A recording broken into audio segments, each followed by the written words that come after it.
I've been out of the closet since I was 17, in 2007. When I came out, people in my family said some pretty hurtful things, which I totally expected. Being from a Southern Baptist family it hurts to admit this, but my older brother at the time seemed very receptive, surprisingly. He told me that if my dad ever gave me any trouble, to call him and he'd talk to him. That was really the last time we talked about it. Flash forward 13 years, I'm 30, and I'm getting married to my fiancé Scott next year in April, if COVID so graciously allows. I started putting a package together of fun things from my brother and I's childhood, all with the intention of asking him to be my best man.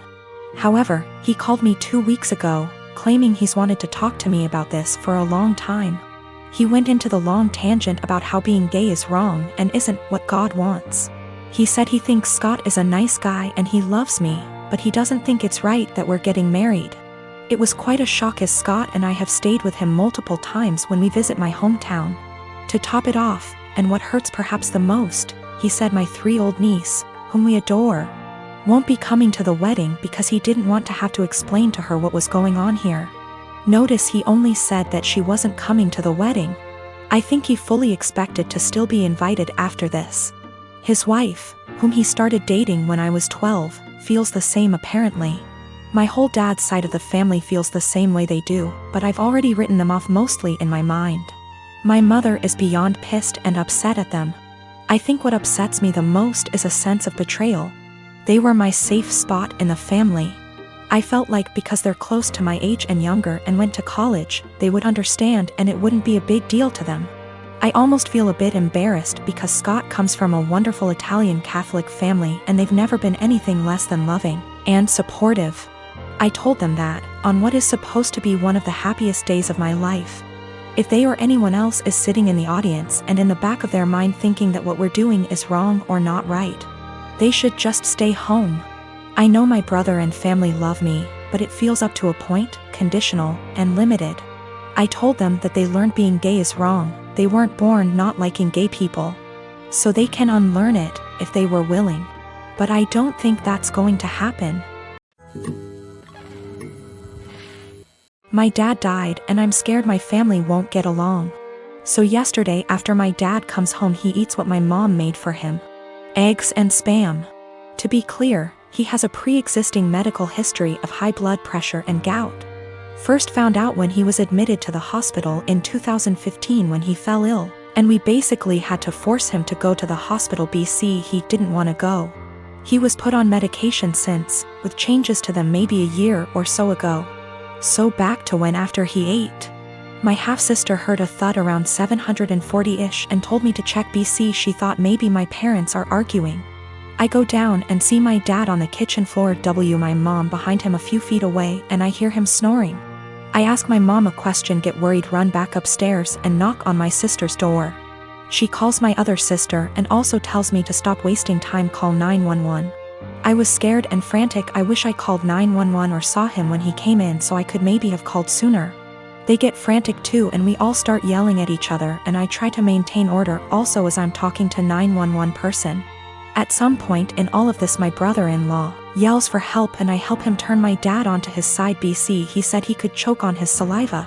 My dad stops snoring and we start panicking. The EMS tells us how to perform CPR, but my sisters keep yelling, and so I try to get them working together. They finally start working on it. One is doing compression and the other giving him air and sometimes rotating. Fire department and ambulance gets here and they start doing the same thing but also have defibrillators, and honestly, I'm just in shock still. It was maybe 8:03 p.m. when they came or so, I don't remember, it's all a blur. I checked my phone for timestamp, but I called twice so I forgot when original call was placed. They called it at 8:50 p.m. and I just began to lose it. My aunt comes and my sister is trying to call my dad's work to let his bosses know. We talk about how we want my dad's arrangements and agree on cremation. BC, we don't have the money for anything else, but also my sister wants the remains. My mom is bipolar schizophrenic and my sisters and bro-in-law don't get along. Her because of a whole history that would keep you here forever if I tried to type it. My dad was a bad person but he still chose us and tried his best to provide regardless of his fallacies. He had my mom's back too, saying he wouldn't kick her out or place her in a mental home. My sisters kinda want that, I think, but I'm scared to talk about it. My mom is okay sometimes, but also acts up BC of her mental illness sometimes, and my dad and I were her constants regardless of what happened.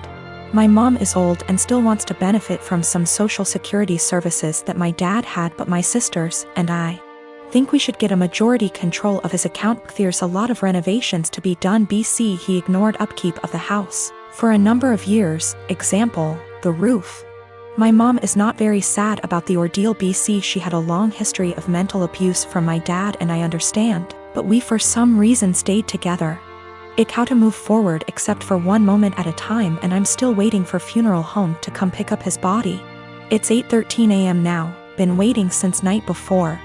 And I have been crying, but also I can't sleep, and I'm sorry if this doesn't meet guidelines. I just need to vent. Even though I told a few friends, I'm still in disbelief. How this will moving forward. I believe it can though, but it's hard to stay positive. I have waited tables for the last 3 years. During my shift last night, a group of 4 women in their late 20s came in. They were a pleasure to have as customers. They ordered 4 of our house cocktails to start with and then went over the menu for their entrees. Then I was on my way back to their booth with the drinks on a tray. I walked by the back side and overheard one of them talking about how she was 14 weeks along. When I rounded back, they were talking about the same topic, and it was clear to me that she was pregnant. I figured her having 1 drink wasn't a big deal. They ordered their entrees and I went off to handle other tables. About 5 minutes later, they called me over again and asked for another round. At this point I started getting concerned, but I took the order and cheerfully said I'd be right back. This time, I went to the bartender and asked him to make one of them a virgin cocktail. He was confused, but since he's a good friend of mine, I told him to just trust me. A few cocktails later, hers strictly virgin, they started getting rowdy, and Mrs. Pregnant Woman was also getting into it. I figured that since she didn't notice, things were okay. The problem came when I took them their check, and they asked to split the bill at the register. When Mrs. Pregnant Woman got to the counter, I saw her cocktails were marked with virgin. My bartender had edited each in the system for inventory. It was too late for me to edit them back, so I just had her pay, hoping that she wouldn't look at the receipt. They all thanked me and left, leaving a generous tip in the process.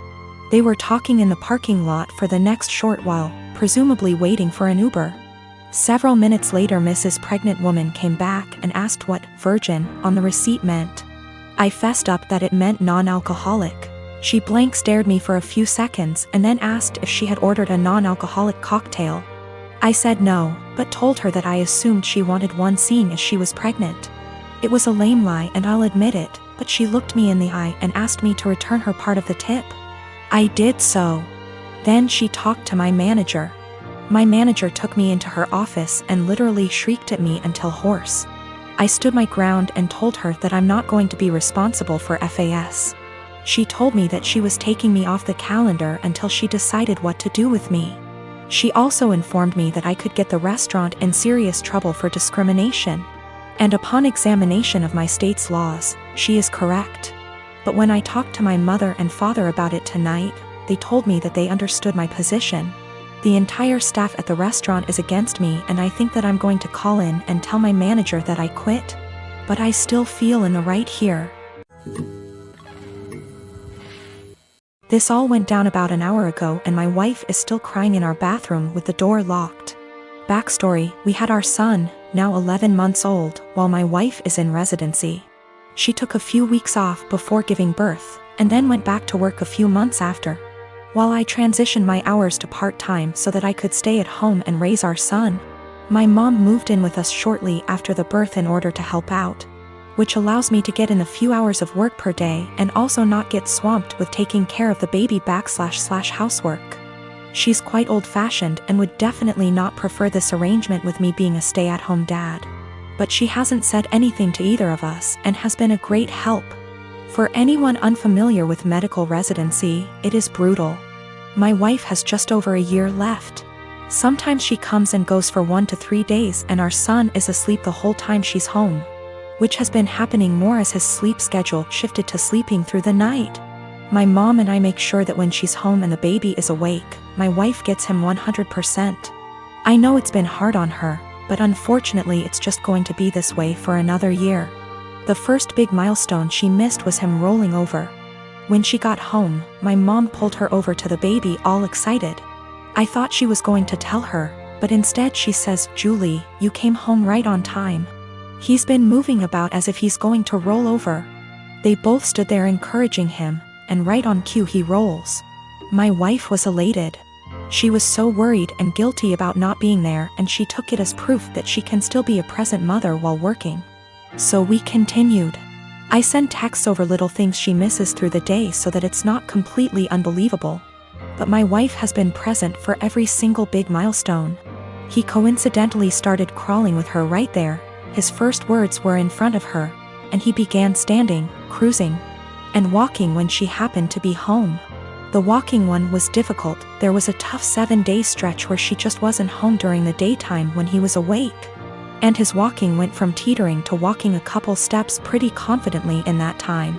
We put little beanbags in one of his pants pockets so he'd be wobbly and unbalanced, and it looked believable, since he fell after the first step like he was doing a week ago. Yes, it was mean to our poor son, but my wife's face was worth it. Today it all unraveled. So far he can just say mama, dada, and nana. Yesterday he started saying, "Bye, bye." My wife has today off and has been home all morning. My mom and I have been trying to get him to say, "Bye," all day without giving it away that we already know he can say, "Bye." Successfully got him to say, "Bye," to the ducks at the park, and we both gushed over his newest word the whole way home. My wife was using my phone to take pictures of him and began showing my mom at home while telling her about his newest word acquisition. She was swiping through my gallery and saw a video from yesterday and goes, "Oh, you never sent me this one." It was literally like a slow motion film happening in front of my eyes. I had taken the video of him yesterday waving, "Bye, bye." My wife isn't stupid. She figured the whole ruse out pretty much instantly. I've never seen her look so upset and heartbroken before. I couldn't say or do anything to comfort her. Now she's locked herself in the bathroom crying and won't come out.